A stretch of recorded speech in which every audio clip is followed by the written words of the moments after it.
At karamihan nga ho doon sa mga laruan na ikinapit nila ay hindi lang pinaglumaan. Dahil yun hong iba ay hindi nyo na ho basta-basta makikita doon sa mga pamilihan.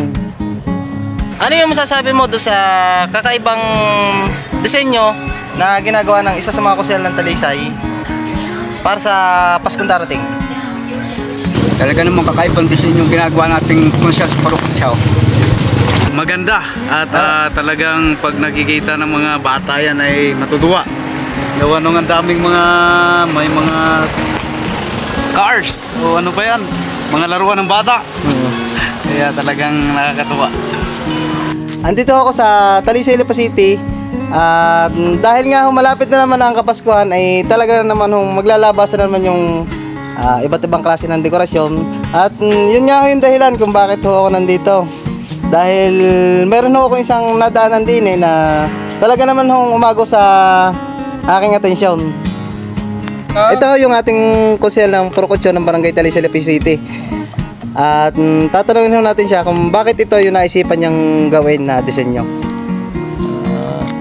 Taon-taon ako yung nagagawa ng star dito sa Parokotsaw. Iba-iba. Indigenous material, recyclable. Saka ito naman ngayon. Naisip ko mga laruan ng mga batang luma. Ikapit. Yan, maganda resulta, magandang feedback ng mga nadaan, napakaganda raw. Unique daw, unique. Ngayon lang sila nakakita ng puro laruan. Kaya kahit mahirap, basta ikagaganda ng aking purok na hawak, ay tiyaga. Makakon nyo, ang daming laruan, hindi mga dala dito na aking mga kapurok. Para daw mailagay.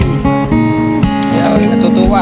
At karamihan nga ho doon sa mga laruan na ikinapit nila ay hindi lang pinaglumaan. Dahil yun hong iba ay hindi nyo na ho basta-basta makikita doon sa mga pamilihan. At hindi lang ho yun dahil may napansin din ho kakaiba dito. Hindi lang ho siya basta pinaglumaan laruan dahil meron ho siya kasamang antik na laruan. Ito, sinauna to. Ito laruan to. At hindi lang ho yan ang inyong aabangan dahil pagka yan na naikabit na ay lalagyan pa rin daw ito ng pinakapailaw. Kaya may panibago na naman ho tayong abang ngayong araw.